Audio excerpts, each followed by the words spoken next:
How many of you have ever felt stressed before, ever in your life? Okay, I can see several hands going up. You can put a virtual hand or a physical hand up, whatever you prefer. How many of you've never felt stressed ever before, ever in your life?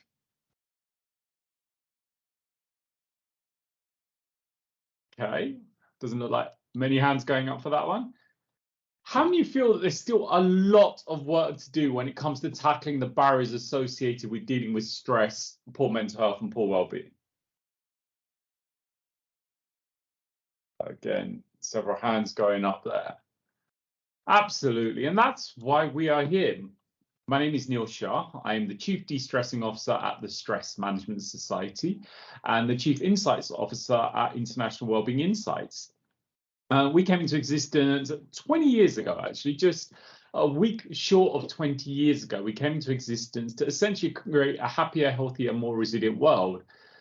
And sadly, not through lack of effort, it feels like we're further away from that goal than when we came into existence 2 decades ago. And effectively, we spent the last 20 years raising awareness and campaigning for better support, better provision, and better awareness around stress management and mental health issues. And I think there's still a lot of work that we need to do. And I'm really grateful that you've invested your most valuable resource in being here today, which is your time. Time is the only resource you cannot replace when it's gone. And I'm sure you can think of at least 100, if not 1,000 other things that you could be doing rather than sat here in this session with me for the rest of this hour. And some of you might actually be getting a little bit stressed about the fact that things need to get done that won't get done because you are here in this session. The irony, the stress management webinar that might actually increase your stress in the short term. And some of you, many of you, may have actually considered coming up with an excuse not to attend today's session, given the fact that there is other things that need to be done. Now, we've got over 500 people registered for this session, and from what I can see, we've only got, well, maybe 10% of that are here so far, and that's typically, oh, actually, tell a lie, we've got 178 people. Wonderful. But it's still a lot less than the number of people registered, because actually the most stressed people are the ones that are least likely to make it to this session. Why?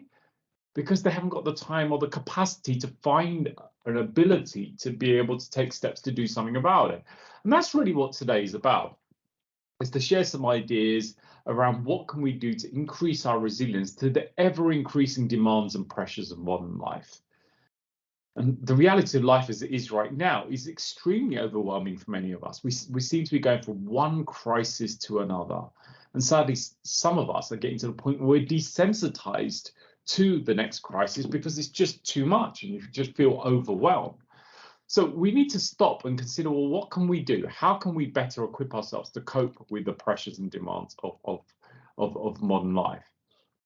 So a couple of ground rules just to ensure that we get maximum value from this session. It's only a short amount of time. We have a huge subject and a tiny amount of time within which to cover it. And I just want to ensure that you get maximum value from this time. So I'm going to encourage you to be present. If you are thinking that you could listen to this in the background or working on something else, it's not that kind of session. It's not me talking at you for an hour. We're going to be having some open conversations. We're going to be exploring a subject that still has a huge amount of guilt, shame, and stigma associated with it, which is why today's session is called Beyond Stress Management, from Stigma to Solutions. Before we can actually get to the solutions, we need to understand, well, what is the question? What is the challenge? How is it affecting us? And then we can start to explore the solutions to take action to do something about it. So I really do encourage you to be present. Approach today's session as an exercise in mindfulness. If there are other things that are likely to pull on your attention, other devices, other screens, maybe you can switch them off for the next hour and just be fully present. Participate. I'll be asking lots of questions and posing lots of discussion topics. I really do want to get you involved. And that's not just putting your virtual hand up, but get involved on the chat Unmute yourself. I am not a teacher. I'm not here to tell you what's right and wrong. I'm here to facilitate a discussion. So hearing from you is super important. So you don't necessarily need to ask my permission. If there's something you want to share, unmute yourself and get involved. We are going to ask for one voice at a time. Different opinions, different perspectives are all valued here. I also encourage you to be open and honest. We do also ask, given the fact that there's now 200 of us here in this session, that we do maintain Vegas rules in this session, which means what's discussed and shared here, particularly people's personal stories and experiences, I ask you kindly, please don't share them outside of this session. So, you know, what we discuss and share in this session stays here. There are only two caveats to that. Anything that I offer, any ideas, suggestions, frameworks, case studies that I offer, you have my full permission to share that with anyone that's willing to listen. And the only other caveat is for safeguarding reasons. If anything's mentioned in this session impacts your safety or the safety of others, that's the only other reason that confidentiality will be broken. So let's start with a question around this issue that has resulted in your investing your valuable time in being here at this session, which is this issue around stress. Today is National Stress Awareness Day. It's an opportunity to raise awareness around this issue that we've all experienced. But what is it? What do you experience when you get stressed? What happens? So I'd love to hear from some of you. And, you know, if you are happy to, unmute yourself, jump on the microphone. It'd be really good to hear some of your experiences as to what happens to you when you get stressed. Okay, so we've got lots of kind of fatigue, tiredness, trembling, tight chest, losing sleep, depression, can't think clearly, feeling overwhelmed. Okay, fantastic. Has anyone got anything you'd like to share? You're happy to jump on the microphone to share kind of your experiences. I see a few hands up. Feel free to unmute yourself. I've got Diane, Justina, Fozia, Carla, you've got your hands up. Feel free to unmute yourself if you've got something you'd like to share.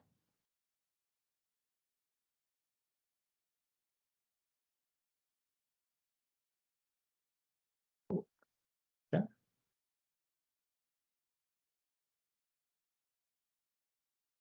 You are free to unmute yourself if you would like to share your experiences.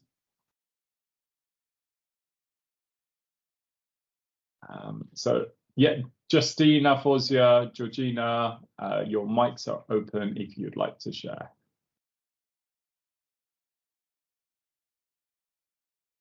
Hello. Hi. Yeah, I get like this pent up frustration and I need to let it out. So like sometimes I work from home, so it's okay because I have a punch bag. So I tend to just pound into that. But when you're at work, you don't have punch bags. So at that point, I'll tend to just kind of do some star jumps or find somewhere to walk or something to try and ground myself, because it needs to come out. And I think the more we try and hold it in, the more poorly we get. And thank you, Georgina. But let's go back to the original question. We're going to come to what we can do, but what do you experience? What happens when you get stressed? Yeah, just overwhelmed, really angry. I start gritting my teeth, clenching my fists, like just biting my nails, twiddling my hair, just anything. Yeah, no, absolutely. Thank you. I appreciate you sharing that. Who else would like to share? Who else would like to share what you experience? What happens to you when you get stressed? So I think some of you have been unmuted, so feel free to shout. Hi, it's Fozia here. Hi, Fozia. Sorry, I put my hand on with your first question and I can't seem to take it off. No worries. But I'll just say I seem to be feeling more stressed as the older I get. I think it's because I'm a bit of a worrier. I spent quite a number of years looking after my parents, and when they both sadly passed away, I felt that I became a little bit more sensitive, and I started to worry about things, and then started to get stress. But sometimes when I get stressed, I just feel as though I get headaches, and the headaches will last for a while, almost like a throbbing sensation in my head.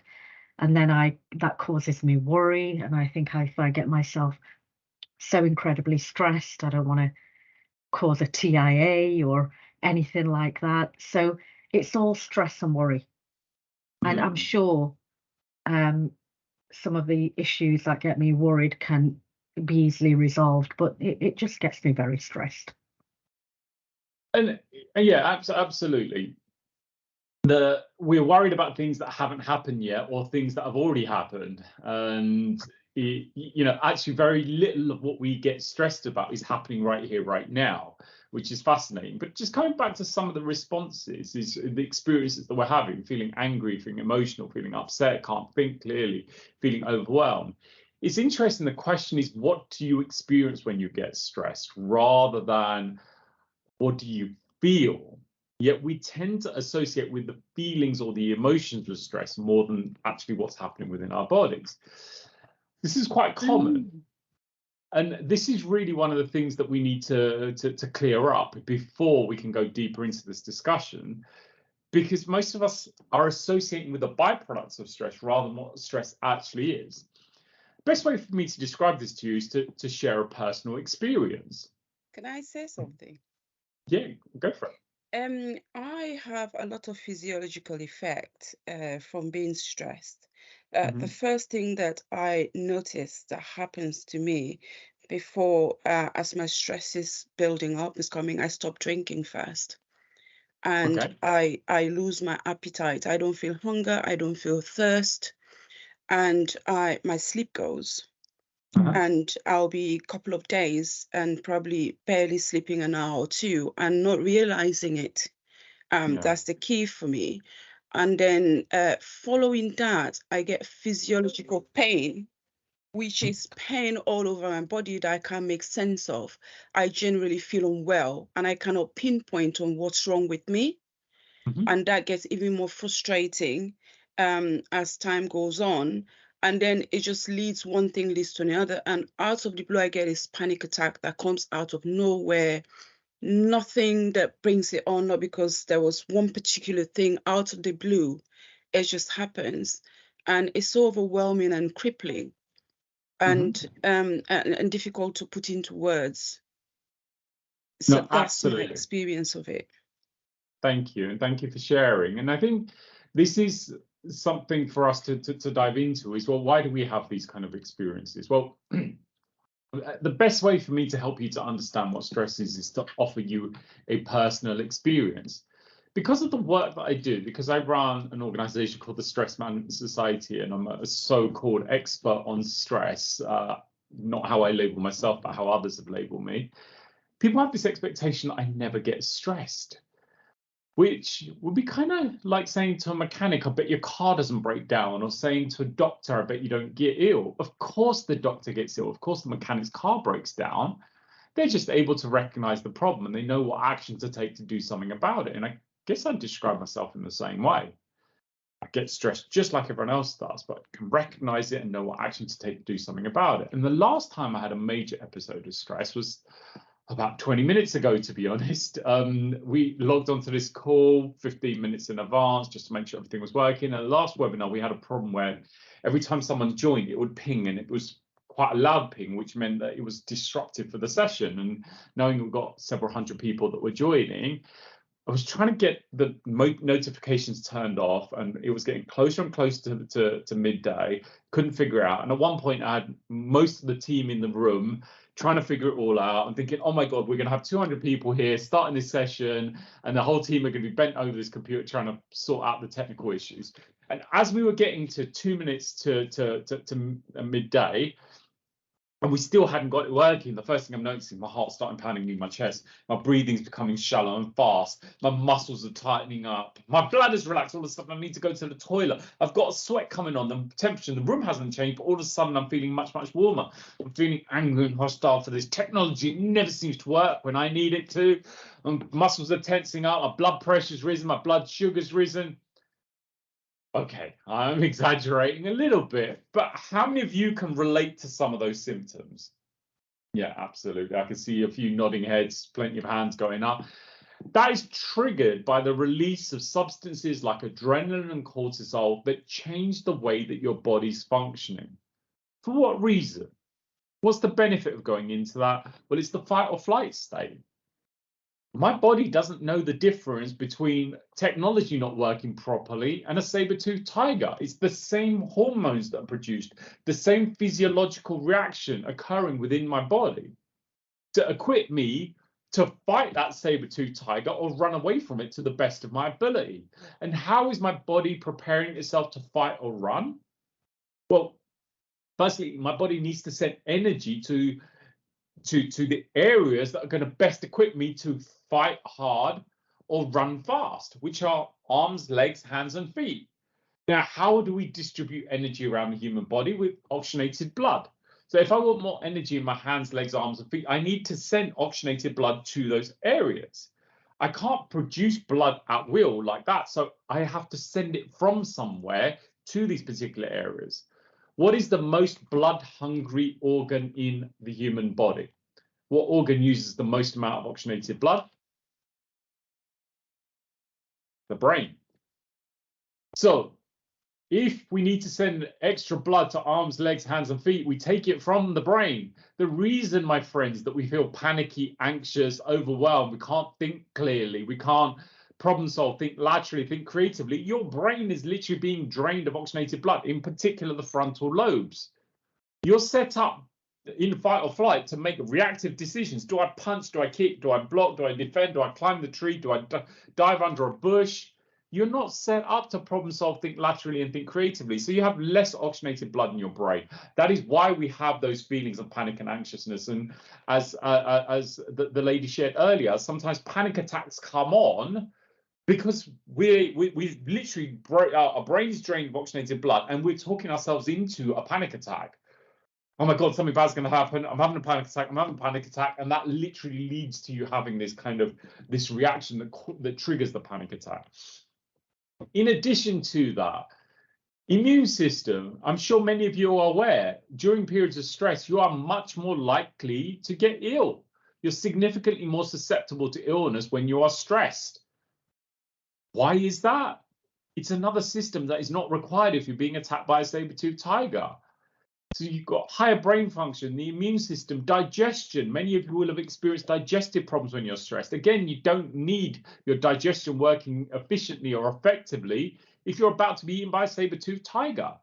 So that's another area of the body that gets less oxygenated blood, which over time can lead to things like irritable bowel syndrome, bloating, Crohn's disease, and various other issues. It can lead to sexual dysfunction. Again, another system that's not required for immediate survival, because your body has quite literally gone into survival mode. We are not designed to live in this state. You are designed to experience stress just long enough to do what's necessary to remove yourself from the source of danger. Yet most of us, particularly over the last 3 or 4 years, are constantly in a state of stress because of the crazy things that are happening in the world around us. It's one crisis to another. And it's unsustainable. And after a while, we get exhausted, which can then sadly lead to depression.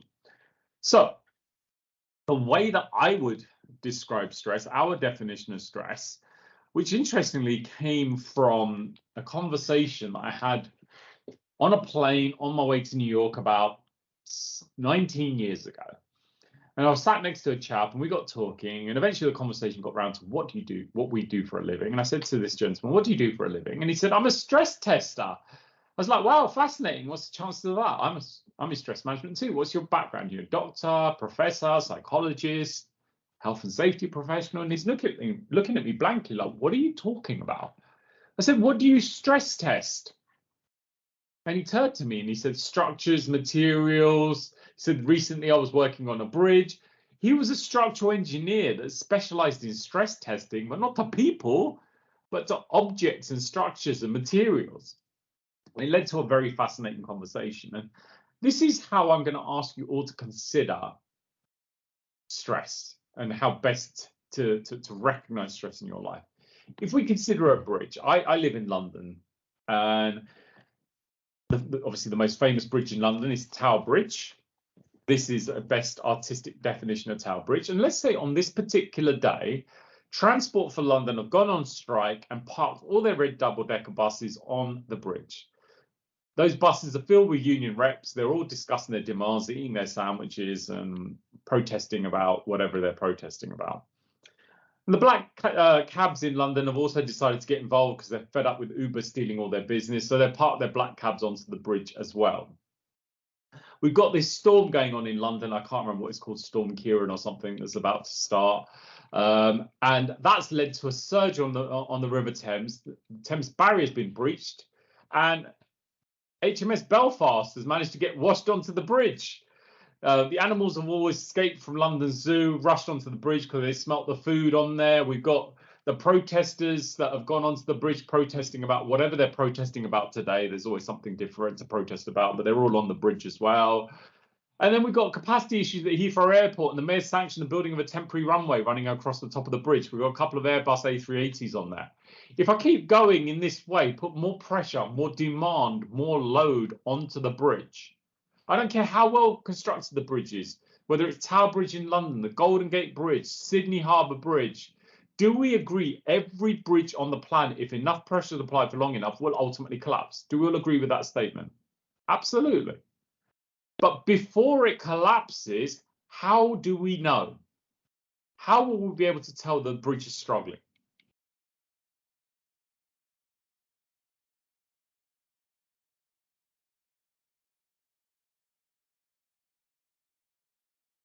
You'll get some signs, right? Yeah, we'll start seeing cracks. Cracks, absolutely. Groaning, creaking, fractures, buckling, loads and loads of feedback to suggest the bridge is not bearing the load effectively. When you get that feedback, the bridge hasn't collapsed yet, but it's threatening to do so, right? The bridge can only bear a certain amount of load for so long before it collapses. When it gives you that early feedback, it leaves you with one of two options to prevent the bridge from going on to collapse. What are your options? What could you do? One of two things. Any suggestions? Shore it up, absolutely. Concrete blocks, iron girders underneath to better equip it to load. Someone suggested jump. Well, that's obviously if it's too late, but before we jump ship, let's think about what we can do to save the bridge. One is to offload, alleviate the load, take some of the pressure off, take HMS Belfast and some of those Boeing 747s or Airbus A380s off there, or put some concrete blocks and iron girders underneath to better equip the bridge to bear the load effectively. Now, I've been offered this analogy, and my first reaction is, hold on a minute. Human beings are exactly the same. Do we agree every single human being on this planet, bar none, if enough pressure is applied for long enough, they too, just like the bridge, will collapse? Do we all agree with that statement? Doesn't matter who you are. You could be a special forces soldier. You could be a stay-at-home mom. I'm not for a second suggesting one is more stressful than the other. It's all perspective. But it doesn't matter what you do or how broad your shoulders are or how resilient you are. Everyone, if enough pressure is applied for long enough, they too, just like every single bridge, will break. And a bridge collapse in a human being can be serious. Can anyone tell me what is the main cause of death for a man under the age of 45 in Western society? So a man under the age of 45 in Western society, yes, and as many of you have put correctly in the chat, sadly, is suicide. It's rapidly becoming the same for 15 to 29-year-olds. Suicide kills 4 times as many military personnel in the USA than active combat does. People that actually put their lives on the line for a living are more likely to die as a result of their own hand, 4 times as more likely. This is an issue that in October 2020, in the height of COVID, in 1 month killed more people in Japan than died of COVID the whole year. Yet, even though it robs us of so many lives, we don't even talk about it. We don't have round-the-clock counters for cases of mental health or deaths as a result of it. Because if we did, I think most people would be shocked and horrified. That, for me, is a big concern. That in 2023, we've made so many advancements in society with technology with medicine and with AI and all of these things, we are still losing so many people unnecessarily to issues around mental health. And why? Why are we still not even comfortable talking about it? Because we still have so much guilt, shame, and stigma associated with this. We don't know there's a problem till it's too late. In the UK, we have woeful lack of provision. The Met Police in London announced today they were going to be massively reducing the amount of time they spent on mental health support because they don't have the resources and they're not trained. But then where do you go? Average wait time, if you phone one of the charities, is up to 2 hours being on hold. You'll be lucky to get access through your primary care physician in the NHS because they don't have the resources on the funding. And elsewhere in the world is pretty much the same. So we've got an issue where more and more people are suffering and less support is available.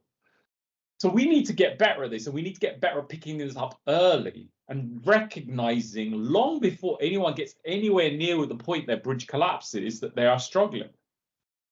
And this is really where we need to consider how we as a society get better at destigmatizing the subject, at talking about it, and being able to express ourselves. Because our definition of stress is where the demand made on an individual exceeds their resources or their capacity to cope with that demand. Sadly, most of us are subjected to demands which is greater than the resources we have available. Even if it's not stuff happening in your life, it's just stuff that's happening in the world that is obviously increasing our stress levels, it's increasing pressure on us. So just want to go back to this question of recognition. What does it look like when your bridge is bowing and buckling? How do you know your bridge is too much on it? What will happen? I know for me, comfort eating, food is one of the things I turn to. I stopped drinking a few years ago, so don't turn to alcohol or or anything like that. I don't have any other vices. I don't smoke, but I tend to want to escape into television or food. I recognize it and take action against it, but I know that that's kind of like I just want to switch off and unplug from the outside world by reading a book or watching TV and not thinking about anything. So some of you are suggesting being withdrawn, not sleeping, lack of self-care, struggle to sleep, food, movie, sleep. That definitely can relate to that, Anka. I want to jump on Mike and just talk about, well, what does it look like when your bridge is really struggling, when your bridge is not in a good place? How will you know? What will the experience be like? Go for it, Neil. You've got your hand up. Any of you got your hands up? Please unmute yourself. Just jump on. Hi, everybody. Hi. I think for a 58-year-old dinosaur that's got stress, anxiety and depression at the moment and off of work, it's everything that we've spoken about so far. You don't think it's actually going to happen to you. So my sort of symptoms before I had a mini breakdown and broke down in front of my friend on the phone and then my line manager and then the doctor were everything that we've spoken about. You don't think it's going to happen to you, and what you've spoken about so far has been really encouraging and really helpful. But to go from quite a confident person in my work that I do, I'm a project manager in retail, to someone that has got no confidence, no self-esteem, lack of focus, lack of direction. It's just a frightening scenario that you as individuals, and I'm speaking for myself here, you don't know how to get out of it. And what I'm fortunate that I have a company that do support it. We do talk about it, but it's still quite an alien subject and a taboo subject. Senior managers that are in our business, whilst they try to help, are they qualified? Are they trained? No, they're not. I've gone through occupational health in the last couple of months. I'm currently having CBT training, but the person that's providing that has actually gone off sick. So for me, it's understanding what you can do. So hence coming on to this call today, which has been helpful so far. But it's how do you make others, or your line managers or not, understand what you're going through. So everything you spoke about in terms of the fight or flight, I drive miles for my job. I couldn't even drive a mile down the road to go and get a coffee when I first went off sick. And it's a very alien feeling, and there's been some very, very black times over the last couple of months. But, it's slowly getting better by talking to different people, and the support of the NHS and privately has been brilliant. So that's good to hear. And I think there's a couple of points that you shared there, which I think is really important that we pick up on. Is people don't know what to do, don't know what to say. Now, we're not expecting to have a society of counsellors and therapists in every workplace. But what we are encouraging you all to consider is, how can we be better human beings, more compassionate, more empathetic? And it's not having the answers, but just being willing to listen. Because actually, half the time when you're really struggling, just having someone there to hold space for you and to lend you an ear and a shoulder can make a huge difference. But because we're all struggling, and we've got kind of this culture in many Western countries of like, soldier on, pull your socks up and get on with it, grown men don't cry, etc. People don't ever show themselves fully and truly. They don't ever express themselves. And they just pretend like everything's okay until it's not. And Neil, I can really empathize with your story. I started this organization 20 years ago off the back of a breakdown and an attempted suicide. I do this work because I've had the experience, and I found there wasn't really anything out there to get the support I needed, and I decided to do something about it, and that gave me a focus as part of my recovery. So I get that. So how can we start showing our truth for that to be seen not as a weakness but as a strength? Because I say, Neil, what you've just shared is the sign of strength, not the sign of weakness. Your ability to express your experiences and show your truth is something that should be celebrated. And really, all we need to do is get better at listening and asking questions. Yes, obviously, further down the line, therapy, etc., is wonderful. But for me, there's three kind of antidotes, cultural antidotes to this mental health pandemic that we're experiencing. Is love, compassion, and empathy. Empathy is being able to see things from someone else's perspective, to ask questions, to see things as they do, or do your best to understand what their current experience is. Love, which essentially I'm talking about unconditional positive regard, whether you agree with them or not, is being able to show love and compassion towards their perspective. That in itself can really start to transform people's experience. Now, this is really why we've developed a program called the Mental Health Champions Program, how we can all get better as citizens of of communities that are struggling, to be able to change the world one conversation, one question at a time. Tony, Brené Brown's work around vulnerability is absolutely something that I would recommend. Vulnerability it takes a strong and brave person to be able to show themselves. And this is really where, by us doing so, we're giving other people permission to do the same. And often people approach us and they want the answer, the solution. I'm just going to grab it. I wrote a book, I'm sure you can all still hear me, a few years ago, called The 10-Step Stress Solution. And it was like the 10 things that we can do to increase our resilience to stress. And when I wrote the book, I absolutely believed everything that I wrote in there. I think we're beyond this now. I'll tell you what they are. But here's the thing. There is going to be 4 words that are going to come into your mind as I share these points with you. Because if you want to be better at developing a strong bridge, these things can still help. These 10 things can still absolutely help. But I don't think that's the problem anymore. I did when I wrote the book. I think we're beyond that. And I'll explain. The 10 steps are prioritizing your health. Now, this is interesting because you may remember a few years ago, and, particularly it's been dug up again now because of the COVID inquiry. But you may remember we couldn't go to the gym, you couldn't go to restaurants, you couldn't meet your friends and family, you couldn't socialize. We were told we can only go out for a walk once a day or twice a day. I don't think anyone ever adhered to that. But there's lots of restrictions on what we could do.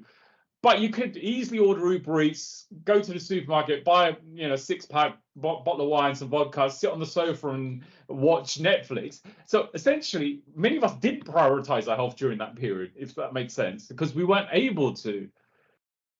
So this is one of the things that for me is ironic, that we should really be supporting and encouraging people to take the right action to prioritize their health and well-being, and encouraging that. So, and I'm not just talking about physical health, I'm talking about mental and emotional health as well. So what are we doing to prioritize our health? Is this the first and most important thing as part of our daily routine? Not social media, not work, not all of the other things that we tend to find time for, but are you getting out and doing the things that are going to improve your health?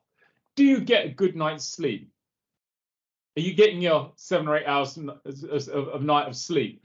Are you taking time to focus on your breath and getting the right amount of oxygen into your body? Are you staying hydrated? Are you nourishing your body for well-being, not for stress? Are you moving your body? And I'm talking about exercise, I'm just movement, you know, walking, stretching, etc. Have you looked at your mindset and adopted a positive mindset? Are you managing and mastering your time and how you use and allocate your time? Are you a master of your technology, or are you a slave to it? Every time your phone bleeps, rings, buzzes, or vibrates, and you're like, yes, sir, I'm here, I will answer your every beck and call. And the last one is saying no, not overloading your bridge. Now, be honest, how many of you are looking at some of these things and you thought to yourself, I know that, or I knew most of that? Because this is basic information, right?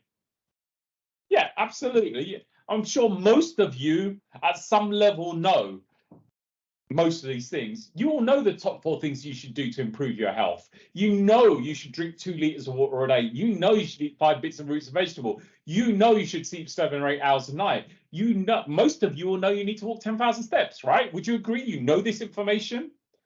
Does knowing the information do anything to improve the quality of your life? No. You have to actually do it. Now, forgive me for being blunt, my friends. I have no interest in what you know. I have a lot of interest in what you do. There is a big disconnect with the information we know and the action we take, right? This is why I feel we're beyond this, because we know the stuff that we should do. We aren't doing it. There's a bigger question here. Why are we not doing the things that we know? What are the barriers to us taking action to improve our health and well-being?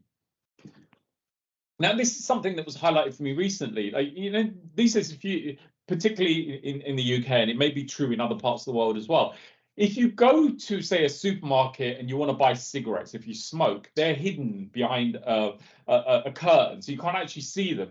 And I happened to be waiting at the customer service desk because I had to return something, and someone in front of me bought some cigarettes. And when they open the curtains, you see these boxes, and they've got like charred and tarred lungs and hearts and deformed babies. It's horrible. I literally was gagging at these pictures.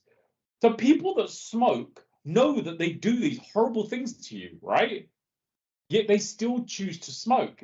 No matter how ugly those pictures are, they will still take the negative action. Now, on the flip side, we know the dangers of stress and poor mental health. We've seen the impact to this, particularly over the last few years. Like, most of us have directly or indirectly had a first-hand impact of things that have affected our mental health.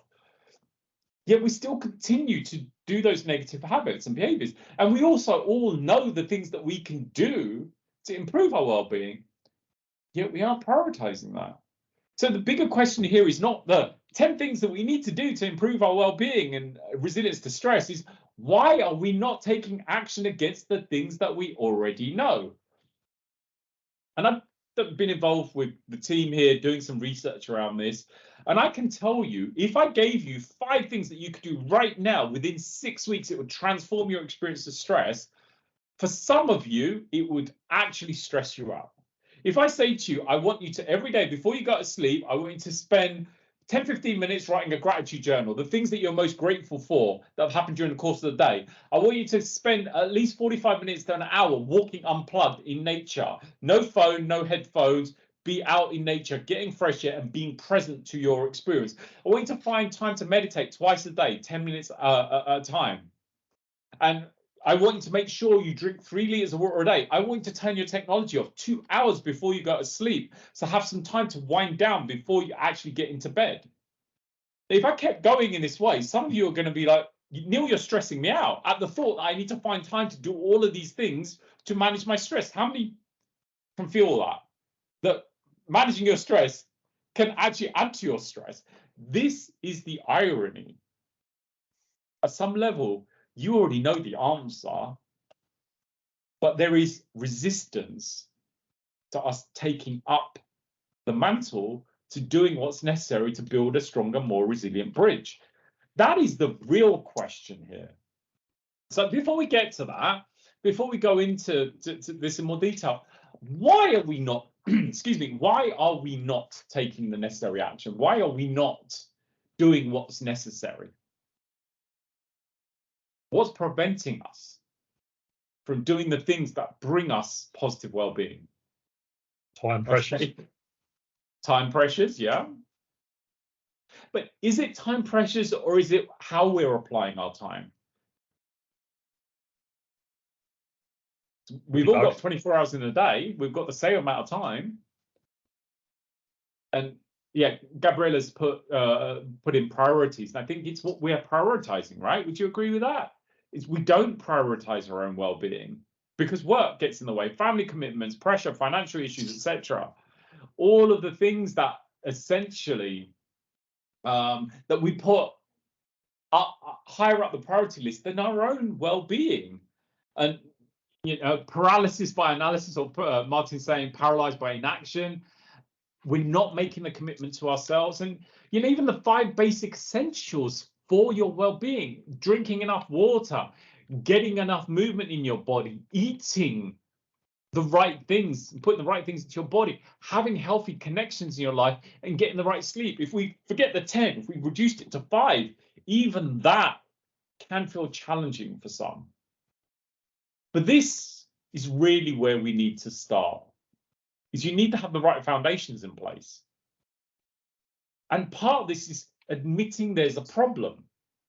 And the reason many of us don't admit there's a problem, because still there is stigma associated with this. How many would agree that there's still stigma associated with stress and mental health? Yeah, absolutely. Many hands are going up. What is stigma? What is stigma to you?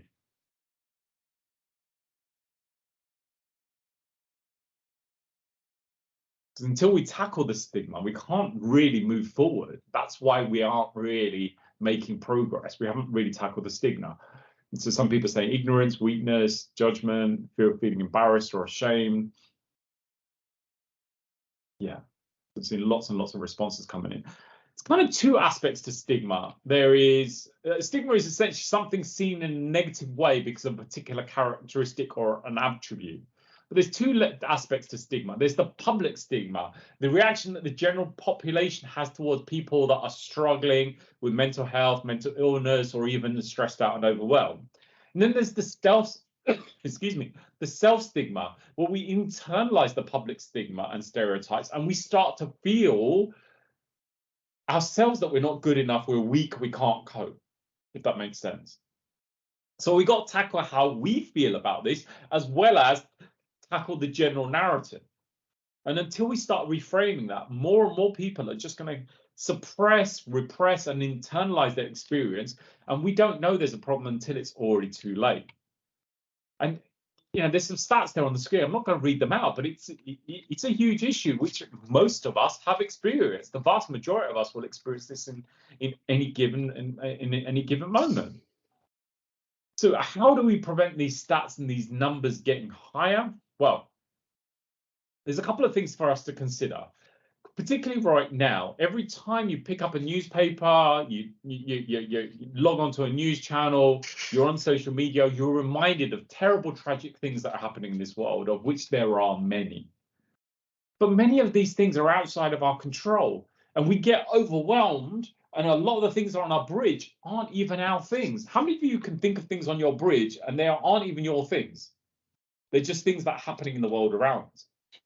Absolutely. I find that a lot.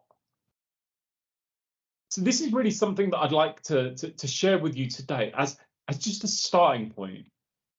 I would like you to consider everything that is on your bridge and consider, are these things that are totally within your control? Are these things that are outside your control? And are these things that you have partial control over? So things that are totally in your control, what would you say are items that are totally and completely within your control?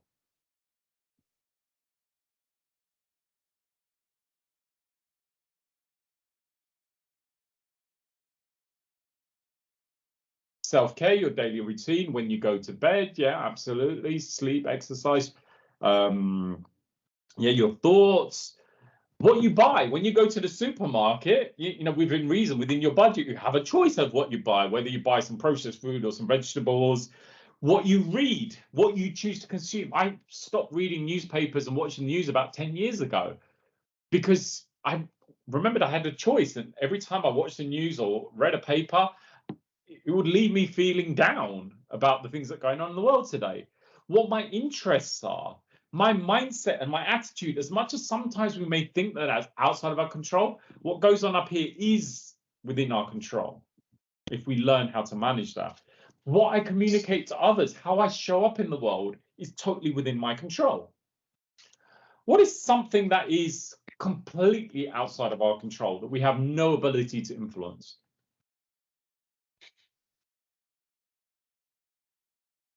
Other people's actions? Yeah, potentially. The weather, great example, Anka. Particularly here in Britain, we spend a lot of time complaining about the weather. Even if we all hold hands around the country and we meditate and pray and sing Kumbaya, we can't change the weather. Yet we dedicate so much of our conversational energy in talking about the weather. It's fascinating how many conversations start with the weather. It's too hot, too cold, too wet, too snowy, too whatever. We're never happy. But we have no control over it. Yet we invest time and energy in discussions around the weather. Natural disasters, if there's like an earthquake or a volcano or something like that, again, no matter how much energy we focus on it, we don't have control over that. What other people think of us, even if I'm the nicest person in the world, I have no control over what you think of me. I can do my best to show up in a way that will encourage you to like me, but even then, I can't control what you think of me. The past, we have no control over the past because it's already happened. We don't have a time machine where we can go back and change the past. But there are also things that we have partial control over. What would be an example of things that we have a partial control over?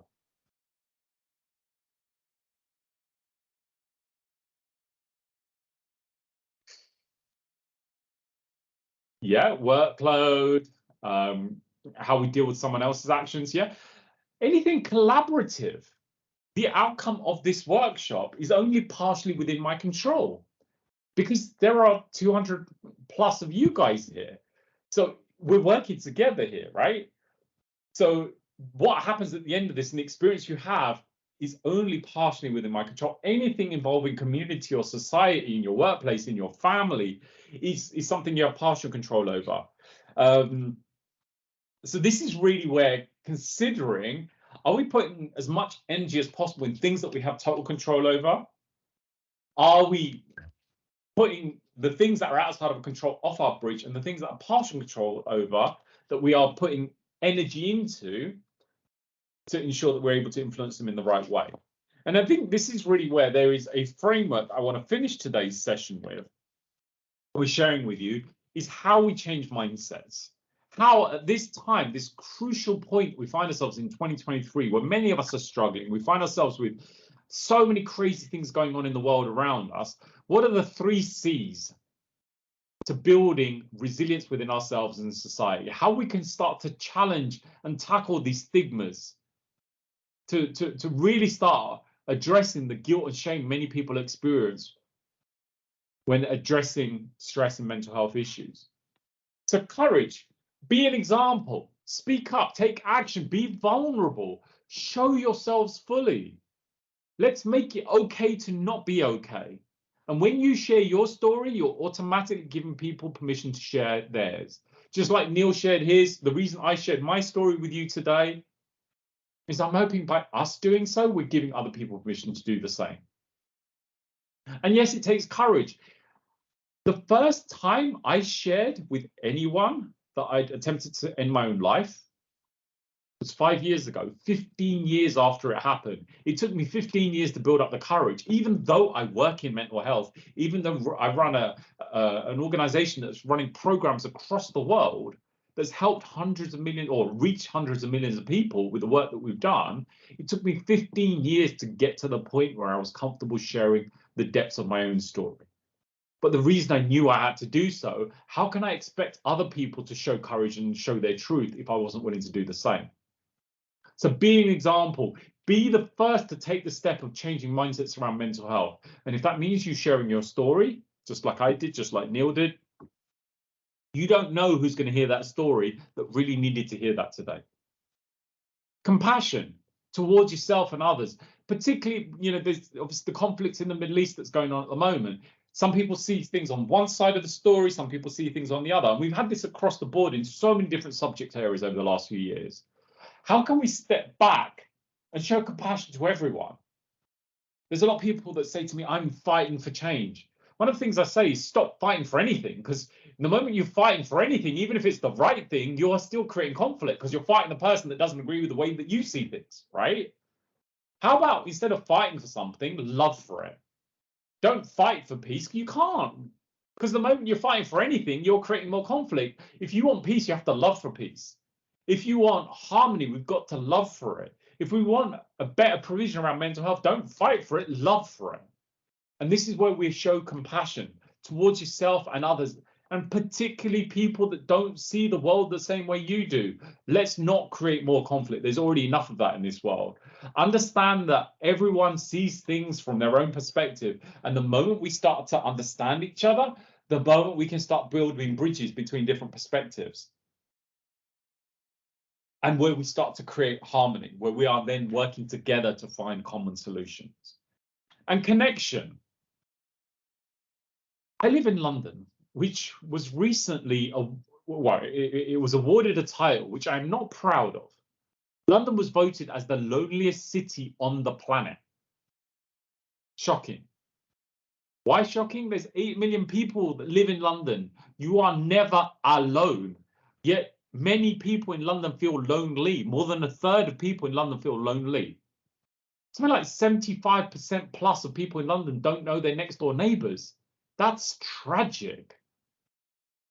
So what we're experiencing, and particularly post-COVID, is the lack of connection. Many people don't turn up to a physical workplace or turn up to a physical workplace every day. We don't spend as much time in social gatherings as we used to. We found that there's been a significant shift. So we don't get as much human connection, which we actually need. So how can we foster spaces where we are able to have more connection, where we can have more human interaction? And we can work together to create connections in our family, our friends, our colleagues, where we're coming together, regardless of our beliefs or backgrounds. We are able to come together, hold each other accountable, and support each other in creating stronger communities. Because there is a direct correlation, my friends, between the degradation of community over the last 60-odd years and the increase in mental health issues and suicidality. There's a lot of research that's shown this. And what's interesting, there are areas in this world known as blue zones where people typically live to 80, 100 years of age. But it's not that they live longer, but they have a higher quality of life. And there's places in, like, I think there's one in Sicily, there's one in the Amazonian jungle, there's Papua New Guinea, the Himalayas, there's parts of northern Japan. We feel still quite rural communities where, and there was a key point of difference, because these people don't have Amazon Prime and pharmacies and hospitals and supermarkets, but what they do have that we don't is a strong sense of community. And it's not just they want a sense of community, they need it. They literally rely on each other, because they need to rely on the butcher, the baker, the fisherman, etc. Everyone plays a role. And if there's one person that doesn't play the role, then the whole society, the whole community will suffer. Does that make sense? If the fisherman comes back empty-handed, it's not like you can just go Waitrose or supermarket or Tesco's to get your stuff. You need that person to fulfill a role as part of that community. And actually, they function better because they have community. Just because we have everything at the touch of a button should make our lives easier, but then we're missing the thing that is most important, which is each other. And as soon as we can start getting back to that sense of community, the sooner we can start healing. Because it's fascinating that these areas in the world that don't have the trappings of modern society have next to no instance of suicidality and very low instance of mental health. How is it that they are doing better? They are happier than we are when we've got everything at the touch of a button. So this is really where these three elements, courage, compassion, and connection. And I'm going to encourage you all right here, right now, to make a commitment to yourselves. How are you going to take action to show courage in this area, to show compassion? Not just the people you like and agree with, but to people you don't like and don't agree with. So we can start building bridges. Because if you want to create peace in the world, it starts by creating peace within ourselves, right? And how do we start making connections and building kind of those connections that allow us to start changing the world one conversation at a time? If anyone does need access to mental health support, you can reach out to the Samaritans, Calm, which is a campaign against living miserably. Mine, there's the Silver Line for people that might be a little bit older. You can also reach out to our website, stress.org.uk. You will have access to the recording of this session after the event at stress.org.uk/public. There is a handbook resource that goes along with it. We have, for those of you who want to get trained up to be a stronger member of your community, of your workforce, we have a program around being a mental health champion, which starts on the 28th of November. It's a 4-part program. Each session is 2.5 hours. It's normally £500, but there is a £300 discount for people that will sign up. Sorry, £200 discount for people that sign up through this link. So it reduces it to £297. And you'll be a qualified mental health champion at the end of that program. And we do have a program around psychological safety. That's our next free public webinar. That's a 1-hour session. And it's talking about psychological safety and the importance of creating psychologically safe environments. So that is the next free workshop that will be taking place in about 6 weeks' time. That is free to attend. So please register early to ensure you have a place. And the book that some of you are asking about, in return for your feedback, if you provide feedback, we'll be running a draw so you can claim potentially a place in the prize draw to win a copy of the book. So all you need to do is spend 2 minutes giving us your feedback about today's session so we can continue to improve. But you can also find this on Amazon as well. If you just put in the 10-step stress solution or my name, you'll find it on Amazon, should you be interested. And just the last couple of minutes before we finish, any final questions, comments, feedback, anything you want to discuss and share before we close the session, feel free to reach out. My colleague will put in the links into the chat of where you can get to the recording and the handbook, and also the email address where you can contact us should you have any questions. And also, if anyone does have any questions, feel free to jump on the mic. I'm happy to hang out for a few minutes should anyone want to have a chat. Thank you all for attending. It's been my pleasure being here with you today on National Stress Awareness Day. And I'm wishing you all the best of luck building a stronger, more resilient bridge. And yeah, if you've got questions, feel free to unmute yourself, jump on. More than happy to chat. Thanks so much for your time, Neil. You're most welcome. Thanks for joining. Take care. Have a good day. Thanks so much. You are welcome. Thanks, Neil. Bye. Thank you. Thank you so much, Neil. That was fabulous. Thank you. You're most welcome, Ross. Thanks for coming.